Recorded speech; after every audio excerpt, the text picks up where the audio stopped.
Tapi Ya, ini justru dari kondisi ini kita akan belajar nih Pak, gimana caranya kita trading, main saham seperti warrior gitu ya, seperti pahlawan, bukannya sebagai penakut atau warrior gitu.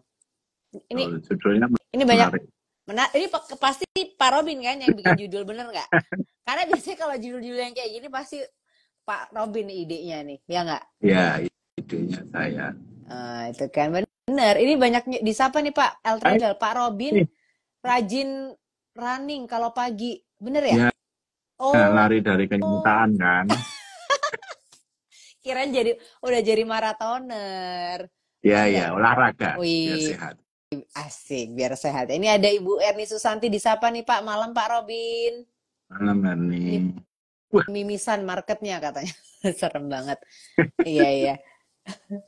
Nih Pak, tapi kalau ngomongin tentang market yang sekarang ini hmm, gitu ya, yang serba tidak menentu segala macam, kayaknya yang perlu dibenerin dulu adalah mindsetnya ya. Mindset apa sih yang membedakan antara warrior dan warrior? iya. Sebenarnya apa justru topik ini sangat tepat di saat market baru susah begini ya. Maksudnya Mhm. baru meriah begini, mimisan lah atau segala macam itu sangat tepat. Dan kebetulan memang kalau kita live di saat market jelek itu biasanya pada males ya. Tapi justru saya menarik kalau kita ngomong di saat seperti ini. Mhm. Jadi kita bisa aja memilih untuk selalu khawatir, ya kan? Eh, Dikit-dikit khawatir ya, karena memang apa yang terjadi saat ini tuh menakutkan dalam tanda kutip ya. Setiap kali kita long weekend ada aja, ya kan? Jadi kita pun mencoba menebak Trump yang eh, Ada aja. ya jadi bahasa Jawanya itu esok tempe sore dele gitu ganti-ganti gitu ya Oh, jadi ya isuk jadi isuk tempe sore kedele maksudnya ya. Bener ya? Bener pokoknya kan? gonta ganti ya Iya, iya. jadi ya itulah jadi kalau kita mau fokus ke kekhawatiran kita ya warrior tapi kalau kalau kita mau sebagai warrior seorang prajurit seorang ini ya itu justru kesempatan momen-momen seperti ini tuh kita tunggu bahwa market terjadi turun kesempatan untuk ambil ya kan. Eh, Ya itu justru menarik menjadi satu kesempatan dan membentuk kita ya kita yang serakah kita yang serba takut itu momen-momen seperti ini justru betul-betul ujian untuk kita menjadi seorang prajurit dan itu ya itu yang membuat kita bisa bertahan di market yang seperti apapun. Oke, jadi mindset yang perlu diganti itu adalah ketika melihat marketnya itu menakutkan, justru bukan takut, tapi ini ada mindsetnya dikasih mindset bahwa ini adalah sebuah peluang atau kesempatan untuk belajar ya, Pak ya. Ya. Oke, Sebenarnya ada tiga hal coba ya. Pertama kita harus tanamkan di mindset kita itu eh, apa market tuh unik. Ya, jadi oke. nggak selalu tuh sama. Orang ngomong history repeat itself tuh nggak selalu sebenarnya unik. Ya, karena Trump yang biasanya ngancam nggak jadi, bilang nanti 2 minggu baru aku pikirkan langsung dibom. Nah itu kita setiap event tuh unik. Yang kedua adalah uh, anything can happen. Ya, Oke. ya, jadi enggak, kita berpikir bahwa semua itu mungkin, sehingga itu membuat mindset kita nggak gampang, kok gini, nyalain nyalain siapapun ya. Dan ini kita harus Pak. Kedua adalah semua itu mungkin terjadi. Nah, yang ketiga adalah sebenarnya, nah ini fakta ya. Ini yang saya live, saya hidup dengan ini adalah kita tidak harus tahu apa yang terjadi kemudian untuk bisa cuan. Ya. Oh, Orang-orang oke. mencari, orang-orang cari itu. Kalau tahu Trump mau begini, aku beli dulu, aku jual dulu atau beli dulu. Nah, kita tidak harus seperti itu. Nah, orang-orang itu mencari yang nomor 3 ini. Betul nggak? Nyari stock pick, nyari trading, apa, holy grail, ikut grup-grup yang memberikan info-info yang segala macam. Kita nggak harus tahu apa yang terjadi. Yang penting adalah reaksi kita. Oke. Ya, itu dan tidak ada orang yang bisa tahu semuanya ke depan ya. Even Trump aja mungkin keadaan begini dia balik bisa jadi kan. Itu Ya, tiga hal itu yang menjadi mindset yang mesti kita pegang. oke. Nah, kalau mindsetnya sudah punya tiga hal itu tadi, kalau mentalnya seperti apa, Pak? Karena kebanyakan orang dengan kondisi yang sekarang itu rasanya tuh takut, takut nyantol, takut rugi. Nah, itu gimana nih caranya kita supaya punya mental atau melatih mental supaya nggak panik ketika marketnya ini sekarang lagi tidak menentu, marketnya lagi goyang. Itu seperti apa? Mentalnya ya, kalau tadi kan mindsetnya ya. Ya, mental itu kita perlu the one and only, kita perlu percaya diri. Ya, Oke. tanpa kepercayaan diri Anda kan terombang-ambing, main segala mindset kita udah tahu A, B, C, 1, 2, 3. Tapi mentalnya nggak pede ya percuma. Jadi harus pede. Nah, memang PR-nya gimana kita bisa pede, Pak? Wong dibeli turun, dijual naik. Gimana bisa pede, Pak? Nah, it takes time. Ya, Mhm. untuk kita menjadi seorang yang percaya diri bahwa kita tuh I'm gonna do it well gitu ya. Jadi kita akan bisa melalui ini. Kita akan bisa. Nah, itu perlu waktu memang. Ya, tapi eh, satu hal ini sangat worth it ya kalau kita berhasil di trading ini dan Anda sampai tua itu bisa mencari uang. Tidak ada usia pensiun. Ya, pagi jalan-jalan dimanapun kita masih bisa sampai tua pun kita masih bisa menghasilkan uang. Dan itu teman-teman harus harus upgrade terus ya. Jadi kepercayaan itu dari upgrade. Saya pun sampai sekarang masih membaca terus ya untuk upgrade skill. Lihat kalau market baru jelek ini justru waktunya kita belajar. Oke. Oke, kalau tadi mindsetnya udah punya, mentalnya juga udah punya, percaya dirinya dan belajarnya udah punya. Nah, sekarang senjata atau perlengkapan apa nih Pak yang perlu dimiliki oleh seorang trader ketika kondisinya juga seperti ini? Mental udah, mindset udah, kemudian senjata atau perlengkapan apa lagi nih yang perlu dipunya? Ya ya harus tahu ilmunya ya. Ilmu itu bisa, Teknik ya Pak ya? yang pertama sebenarnya paling dasar adalah fundamental. Namanya aja Fundamental. fundamental ya. Hmm. Jadi mesti ngerti. Susah Pak fundamental, mau seni ya at least kita tahu rasio-rasio, kita tahu membaca laba rugi, membaca neraca, itu bisa dipelajari. Saya dulu bukan orang ekonomi ya, tapi saya senang banget sehingga saya lebih ekonomi dari orang ekonomi. Karena senang ya. Iya, Jadi iya, iya. fundamental. Habis itu kita mesti tahu technical untuk ambil momentumnya, untuk tahu kapannya, untuk eksekusi either itu entry, exit, TP, cut loss. Nah, itu dari technical itu membantu ya. Nah, tetap Ya, ya. yang memegang yang paling penting adalah tiga alat ini adalah psikologi. Oke, jadi fundamental, technical, psikologi ya. Psikologinya gimana nih Pak maksudnya? Psikologi itu ya percuma misalnya nih teman-teman sudah tahu technical, sudah tahu fundamental, bagus ya, tapi psikologinya baru strategi nih, udah punya trading plan ya, kita baru entry, habis itu turun dikit kita udah takut. Jadi tidak psikologinya gampang goyah, sehingga ketika harusnya semua strategi butuh waktu ya, tapi karena kita psikologinya nggak kuat, ya udah kita jual terus naik. Makanya itu yang sering terjadi pada teman-teman adalah pada hampir semua trader yang gagal adalah mempunyai pemikiran gini, kalau saya beli turun, kalau dijual malah naik. Nah, sebenarnya enggak gitu. Ya, tapi Kan seperti. kebanyakan takutnya gitu ya Pak ya. Kayak Nah, ada itu iya kayak betul. FOMO gitu loh. Jadinya dengar orang ngomong apa juga jadi FOMO kan. Nah, kalau Anda sudah punya fundamental, punya technical, psikologi ini yang mendrive the man behind the gun-nya ini, dua alat ini, yaitu Mhm. pastinya kita bisa misalnya mau FOMO, oh sudah di atas, sudah dekat resisten, tinggal waktunya turun. Saya sering kali ngajari teman-teman yang di room saya ya, di YB Solo, yang ngomong, kalau kamu FOMO, tanya FOMO enggak 3 kali. Ya kan, kalau kalau FOMO nggak? jawabannya FOMO tetap nggak? FOMO nggak gitu. kalau jawabannya nggak FOMO ya silahkan. Tapi kalau nggak FOMO itu berarti kan ada dekat resisten nggak, terus market baru nggak. Jadi banyak pertanyaan yang mendasari 3 pertanyaan FOMO nggak FOMO. Tapi kalau semua sudah nggak apa-apa Pak, sikat. Oh, menarik ya. FOMO 3 kali ya. Tanyain FOMO 3 kali ya. Ya.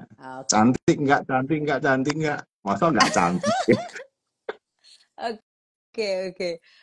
Tapi kalau apa nih Pak, kesalahan yang sering terjadi, yang sering diambil oleh para trader pemula dalam kondisi yang seperti ini? Supaya apa ya, yang biasanya bikin mereka cepat frustasi gitu. Apa nih kesalahannya? Yang pertama tuh ini nggak selalu sih, tapi dari pengalaman itu selalu ada yang namanya beginner luck ya. Jadi Gini. trader pemula tuh biasanya untung, ya Oh kan? gitu.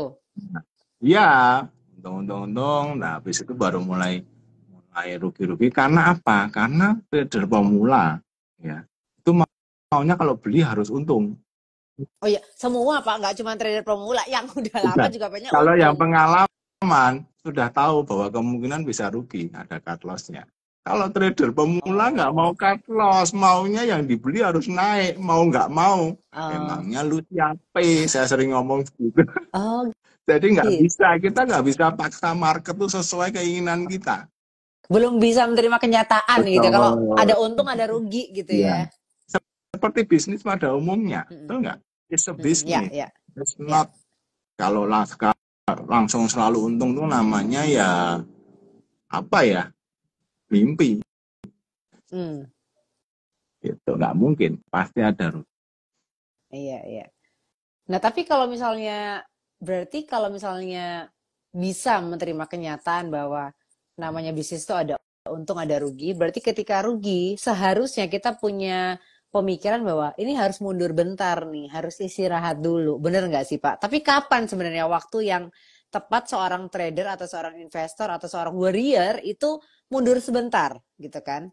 Ya di saat Anda sudah tidak kehilangan kepercayaan diri ya. Misalnya begini. Rugi mulu gitu. Ya terus mereka sampai pada kesimpulan bahwa kalau analisa aku buy, aku sell aja. Karena kebalik kan. Kalau analisa kok sell, aku buy. Nah itu saatnya Anda sudah kebalik-balik, berhenti dulu. Stop dulu. Hmm. Belajar lagi. Ya. Karena kita tuh sebenarnya cuma ada 4 pilihan. Yang pertama adalah untung banyak, Mhm. untung sedikit, Mhm. rugi sedikit. Dah 3 itu aja. Jangan ketemu yang keempat. Rugi banyak. Rugi banyak. Jadi Oke. nggak apa-apa rugi sedikit, untung sedikit, ya toh. Oh, kalau untung banyak pasti mau, tapi nggak boleh ketemu yang rugi banyak. Gimana Pak supaya nggak rugi banyak? Nah itu punya trading plan, ya toh. Ya. Tahu punya trading plan, tapi kalau nggak mau cut loss ya mau sama aja. Iya, ini L Trader komen, buy HK langsung minta cuan. Seandainya trading semudah itu ya, Pak. Betul. Nah itu sudah baca buku saya berarti. Nah, Pak, ini berarti kapan waktunya untuk mundur atau istirahat adalah ketika kita secara mental sudah exhausted ya, atau udah capek, jadinya semua ketuker-ketuker, secara psikologi juga udah nggak tenang dikit-dikit gitu ya. Ya betul. Sudah. Nah, Jadi kalau kalau masuk nggak yakin ya, atau maksudnya gini. Ya tadi analisanya buy dia malah sell, analisa sell dia malah buy. Nah itu kan sudah nggak pede dengan itu, Anda akan terhanyut oleh market ya. Berhenti dulu ketika itu terjadi. Belajar, cari mentor, ulangi, baca buku, anything that make you stronger ya. oke. Ada nggak ya, Pak, teknik yang membuat kita jauh lebih kuat ketika mungkin secara psikologi kita udah capek, kemudian secara pemikiran juga udah kalut gitu. Ada nggak teknik sederhana yang membuat kita sebagai seorang trading atau seorang trader atau investor itu bisa tetap tenang, tetap bangkit lagi? Nah sebenarnya teman-teman harus punya mentor sih, ya, Oh, oke. coach untuk ngobrol. Ya, saya kok gini Pak. Nah, ini asalnya di mana. Nah, itu bisa diselesaikan lebih cepat. Tapi kalau you want to learn the hard way, ya harus rugi-rugi terus baru oh ya ternyata benar. Nah, itu kelamaan. Anda harus melalui dulu tuh lewat mentor, lewat baca buku. Nah, orang kita tuh kan malas baca buku kan. Ya, cari satu-satunya ya cari mentor supaya Anda bisa cepat, dan you have to trust the mentor gitu ya, karena kalau enggak ya percuma Ya, ada yang tanya tapi nggak percaya ya akhirnya susah. Iya, iya. Kan ada yang bilang ya, ada quote yang bilang orang pintar tuh belajar dari pengalaman atau kesalahan diri sendiri. Tapi orang bijak itu belajar dari kesalahan dan pengalaman orang lain ya Pak ya. Which is kita udah punya mentor, dia jauh lebih ngerti gitu ya. Betul. Oke. Tapi kalau Pak Robi sendiri punya ini nggak Pak? Punya ritual atau check-in harian yang dilakukan nggak sebelum ambil keputusan? Pasti. Jadi dan itu yang saya tularkan ya ke uh, nasabah di Solo. Saya pasti pagi-pagi ya sudah doa dan lain-lain ya, olahraga, terus itu kita harus habis itu lihat market dulu. Karena olahraga itu penting, percuma kita punya duit nggak sehat ya. Jadi itu kita semangat. Jadi semangat untuk Iya jangka betul. panjang. Ya Betul. kan? Jadi ada uangnya juga bisa nikmatin ya Pak. Kalau sakit kan nggak bisa Betul. nikmatin. Ya, ada quote itu, uang bekerja ketika kita tidur diem aja malah kolesterol ya kan. Jadi kita mesti olahraga. Diemnya itu bukan makan tidur tapi olahraga, jaga kesehatan sampai uang kita bertambah banyak. Kembali lagi Amin. ritualnya adalah ngecek makro dulu ya, Makro makro. ya, oke. Makro itu ada di sana di Wall Street, ada Dow Jones, ada S&P 500, ada Nasdaq, cek harga-harga komoditas, ya kan? Terus harga rupiah, dolar indeks, semuanya itu kita lihat terus, oh marketnya hari ini kayaknya oke nih. Nah, atau marketnya kayaknya hari ini nggak oke nih, gitu ya, atau gimana. Dan malam dan plus kita evaluasi juga indeks kita ya. Indeks Iya, IHSG iya. itu seperti cuaca juga sama. Nah, itu makro, terus mulai ke ini makronya Indonesia, baru kita ke saham-saham sektor apa. Misalnya ya harga minyak naik banyak, berarti kita coba lihat saham-saham minyak. Jadi ritual seperti itu ya. Tapi tetap tadi mindsetnya ada 3. Masih ingat nggak, Lady? 3. Ingat, untung saya nyatet. Ini mindsetnya adalah, ya kan, market itu unik, ya kan, bener kan Pak? Dimana anything can be happen, apa aja bisa terjadi gitu. Apalagi dengan situasi yang sekarang ya, yang lagi ada perang. Tapi nggak ada perang pun tuh situasinya bisa apa aja bisa terjadi. Kemudian yang ketiga, kita tidak harus tahu apa yang akan terjadi. Yang paling penting adalah reaksi kita. Bener nggak? Saya kayak berasa ujian nih. Berasa kayak ujian. Untung saya nyatet ya. Wah, lama Pak Ya. Robin nih. Luar biasa loh. Kalau di sama saya paksa harus pinter. Kalau nggak pinter. Karena dengan kita tadi loh, yang saya kejar tuh mentalitas adalah kita percaya diri. Yes. Belajar. Kan orang yang nanya ke saya aja di room saya ya nasabah itu, kalau dia pertanyaannya salah saya benerin. Misalnya bahkan pertanyaan tuh bisa salah ya. Memang itu membentuk mental. Misalnya saya tuh enggak tahu kenapa bisa begini. Nah, aku ngomong enggak usah pakai gitu. Aku mau tanya. Itu kan lebih menarik, lebih. Kalau aku enggak tahu tuh kayak kita tertutup dulu, ya kan? Itu seperti hal itu saya bentuk. Bentuk mental untuk percaya diri. Dan itu takes time, guys. Enggak bisa langsung. Betul. Betul. Karena mindset, mental, habit itu udah dibentuk dari lama ya Pak ya. Jadi untuk membenerinnya tuh juga butuh waktu gitu ya. Nah Pak, ini BTW ya, ini kan sudah tanggal 25 Juni, sudah masuk akhir bulan. Nah ini kita mau sedikit membahas tentang market outlook juga, terlepas dari situasi yang sekarang ada. Kalau di bulan ini, apa aja nih Pak yang jadi zona perang atau area yang perlu diperhatikan oleh para trader dan juga investor? Bulan depan toh. Bulan kan depan. Juli. Nggak, maksudnya ini kan belajar dari yang bulan ini untuk bulan depan maksudnya. Nah, lihat kata-kata ini ya, yang tadi saya ngomong unik ya, semua itu tidak pasti. Yang ketiga adalah kita tidak harus tahu untuk bisa cuan. Anda biasanya orang kan sell in May, betul nggak? Nah, betul. Ini sell-nya di Juni, kan unik iya, lagi malah, kan? Bener, Mei malah nggak sell in May, bener. Nah, Juli itu biasanya awal-awal itu market masih so-so aja, ya.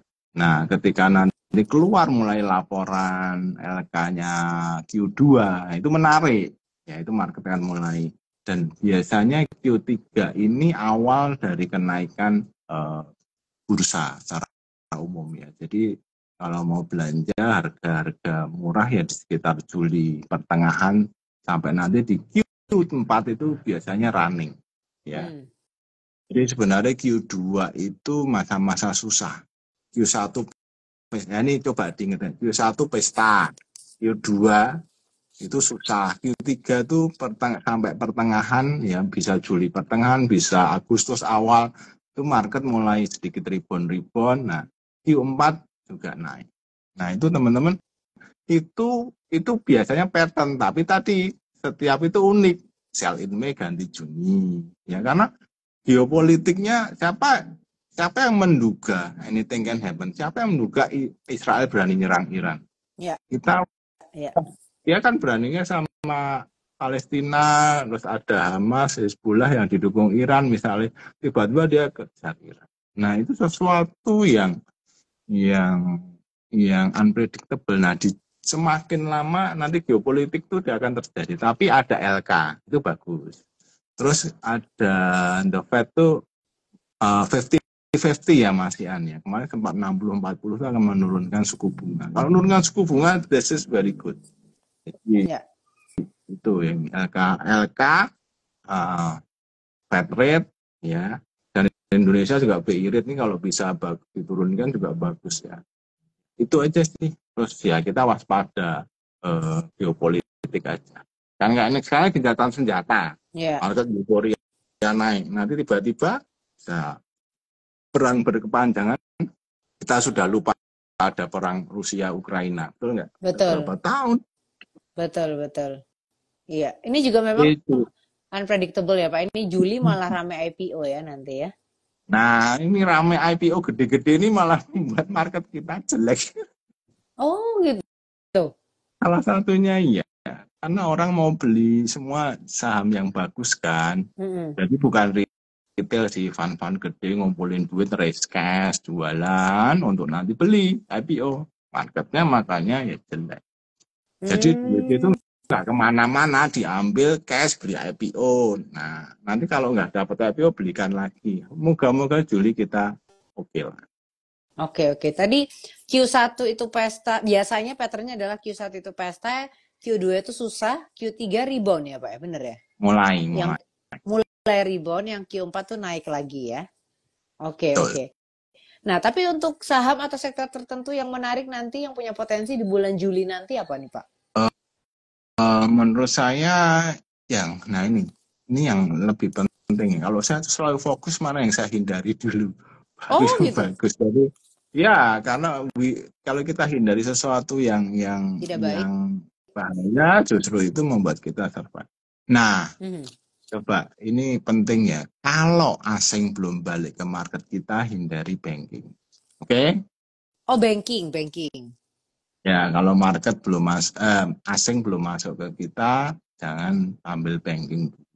Nah, sektor yang menarik tetap Komo. Apa Pak? Komo. Si Komo lewat.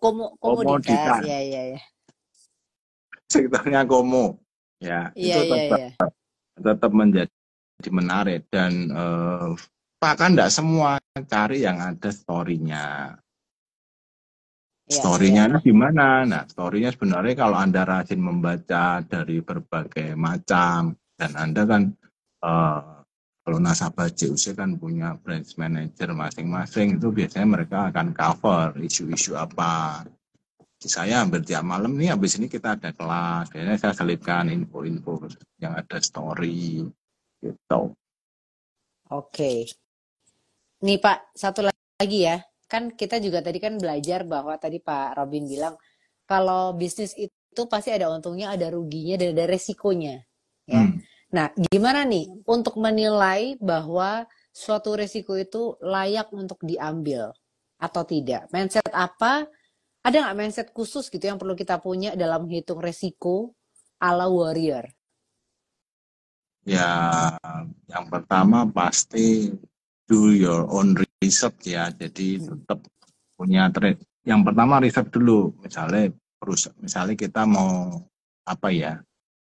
Nah, ini saya benerin dulu supaya teman-teman tidak salah.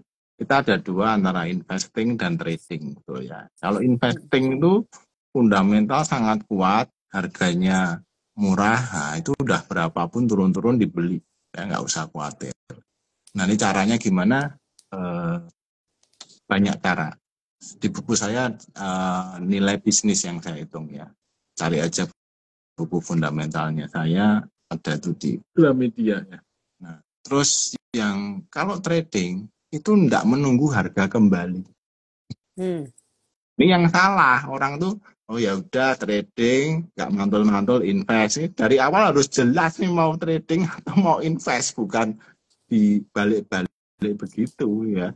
Jadi bukan terus ini dikasihkan kolam sekian, enggak. Dari awal kita invest. Sehingga kalau trading ini berarti kan tidak menunggu harga kembali. Risk and reward-nya mesti bagus. Dah kuncinya itu. 1:2 minimal misalnya.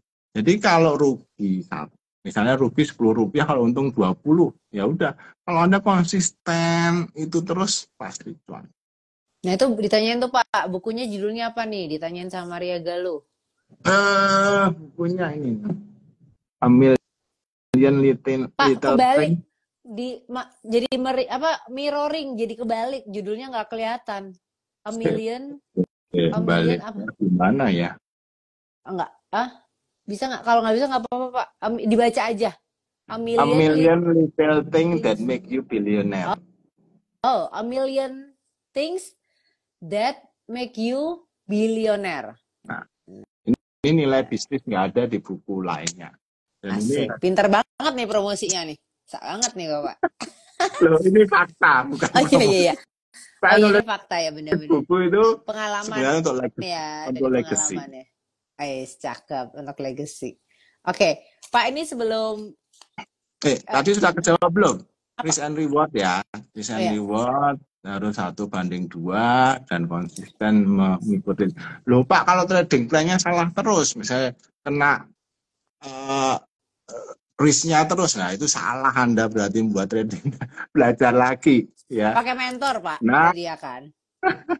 cepet. Iya, Pinter kan? emang lagi. Loh, ini oke OTW beli Pak katanya. Cakep, beli bukunya katanya ya.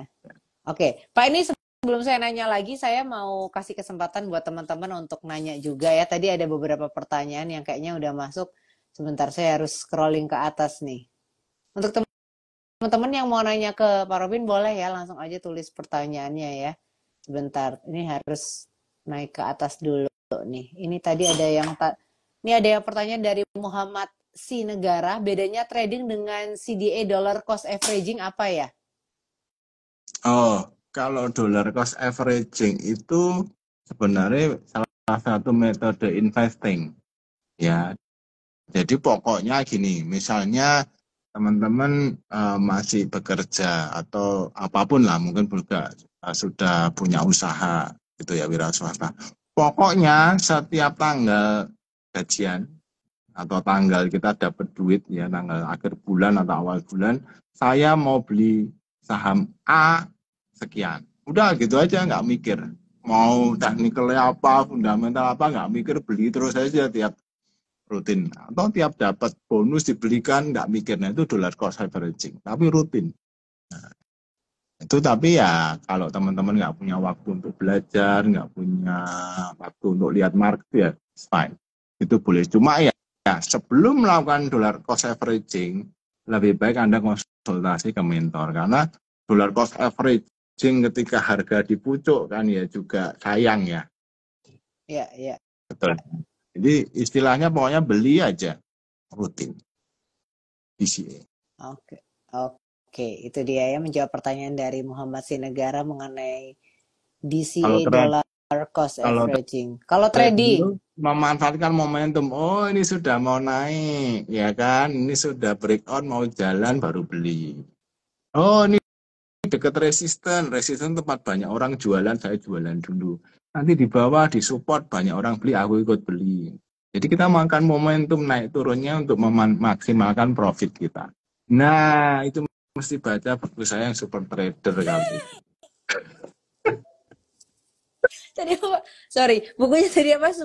Pak Robin ada aja caranya promosi Super Trader ya. Ya, Oke, kalau tadi bukunya ada berapa totalnya bukunya Pak Robin yang udah tulis? 3, Oh, 4 sebenarnya. Yang 3. satu buku rohani, jadi yang ini sudah lama. Serius, buku rohani. Serohani Ada. beneran apa rohani rohani financial nih? Oh, enggak, yang satu buku rohani, buku setelah minggu Oh, soalnya. kalau ini apa tadi? Jangan jadi trader Sebelum baca se buku ini. sebelum baca. Oh, judulnya itu. Iya. Ini buku Oh, saya tahun 2011, buku oh, pertama oh, mengenai jadi psikologi. Saya dulu kan awalnya dari forex, terus saya lari ke saham, mentalnya dilatih di sana. Oh, oke. Jadi ada 3 buku ya. Buku pertama itu adalah Jangan Jadi Trader sebelum baca buku ini. Yang kedua Super Trader. Yang ketiga itu A Million Things That Make You a Billionaire. Bener Ya. ya? Oke. Pak, ini ada pertanyaan selanjutnya ya. Pak izin tanya, kenapa saat ini suka dengan FOMO? Sebab melihat pergerakan contoh oil kemarin naik kenceng dan hari berikutnya ditarik turut kenceng sampai hari ini. Ya kalau seperti geopolitik saat ini mau tidak mau itu mempengaruhi harga komoditas ya. Jadi ya itu yang menarik, yang membuat kita bisa cuan ketika ada gerakan. Nah kalau kita ngambil banking, ya ada asing masuk, ya bankingnya ya di situ-situ aja malah cenderung turun ya. Jadi komo ini sangat volatile. Loh, tapi kan naik turun. Nah itu asiknya tuh di naik turun. Ya ketika turun ya udah cut dulu nanti naik, itu menarik gitu ya. Nah mestinya kita kalau sudah, nah yang membuat kita tuh salah langkah adalah ya kita udah tahu nih perang nih, enggak, saya sudah beritahu di room ya, kalau bisa ini secara teknikal perang ini sudah berakhir ya. Nah teman-teman harus take profit yang di komo-komo seperti minyak tuh.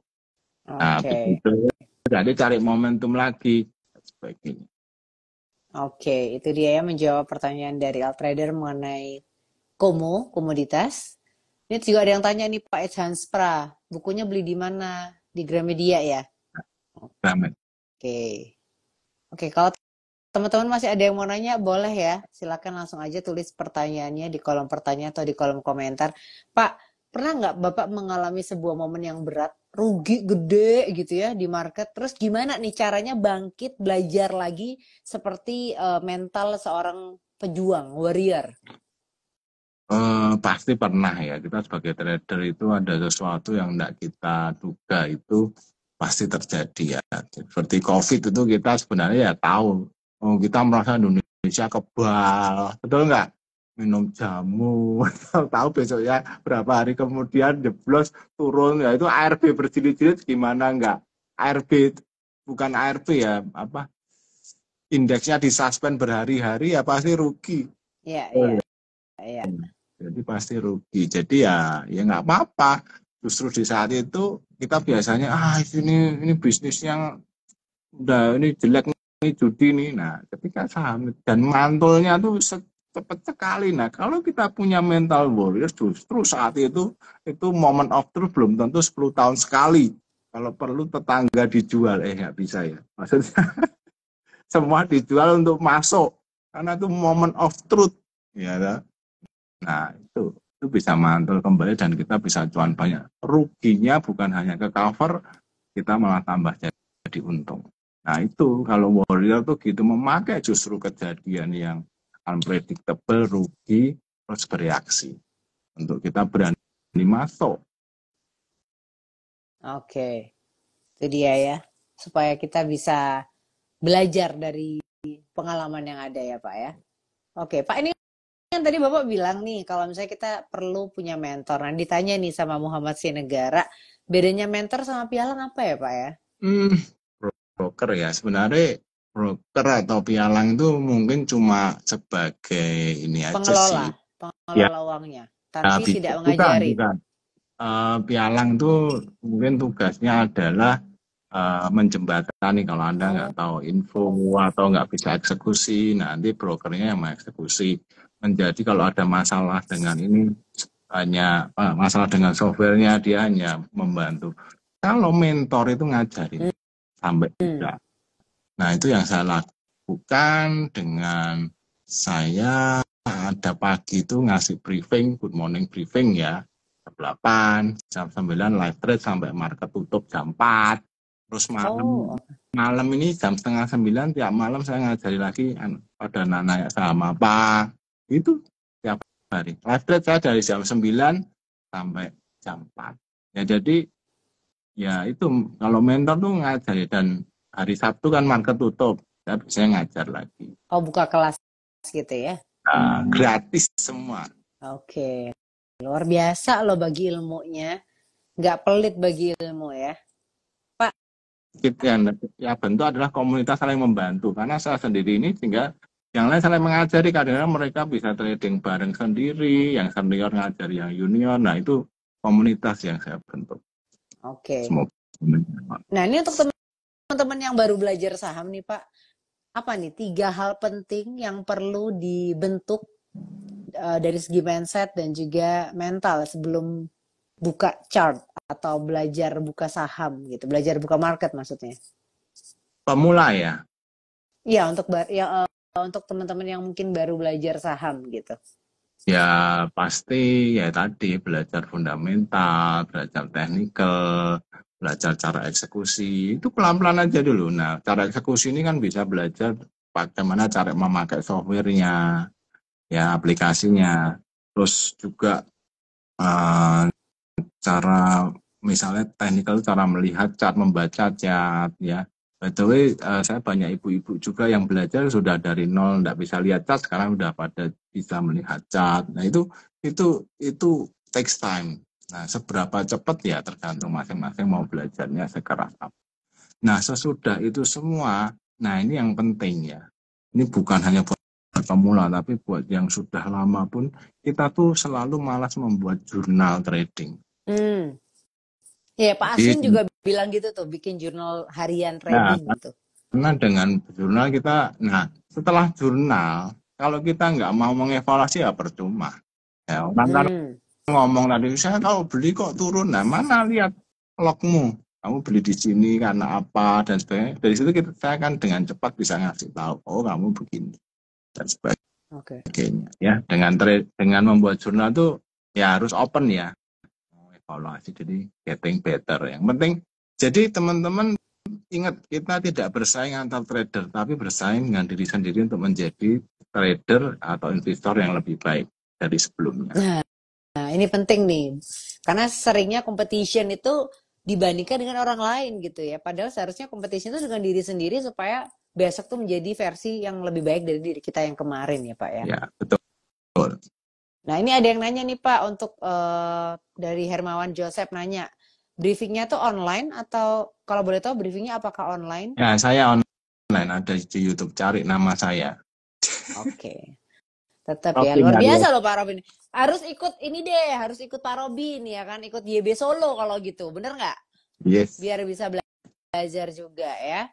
Wah, terima kasih banyak nih Pak untuk ilmunya malam hari ini supaya kita bisa belajar menjadi seorang pejuang, menjadi seorang warrior, bukannya warrior gitu ya. Mirip-mirip nih, warrior. Kan bingung ya. Menjadi seorang pejuang, bukan seorang penakut gitu kan ya. Terima kasih banyak waktunya Pak. Terima kasih juga pastinya untuk teman-teman yang sudah bergabung di Juicy Up malam hari ini. Semoga apa yang kita bahas malam hari ini menjadi sebuah manfaat, bisa merubah mindset, bisa merubah mental juga ya. Terima kasih Pak Robin waktunya. Thank you, Lady. Terima kasih Pak. Oke, akhir kata saya Lady Liao pamit, Pak Robin juga pamit. Terima kasih dan selamat malam. Salam cuan kotos-kotos. Oh iya, saya lupa itu salamnya. Salam cuan kotos-kotos. Itu yang harus selalu diingat ya. Oke. Malam Pak. Bye. Bye. Thank you.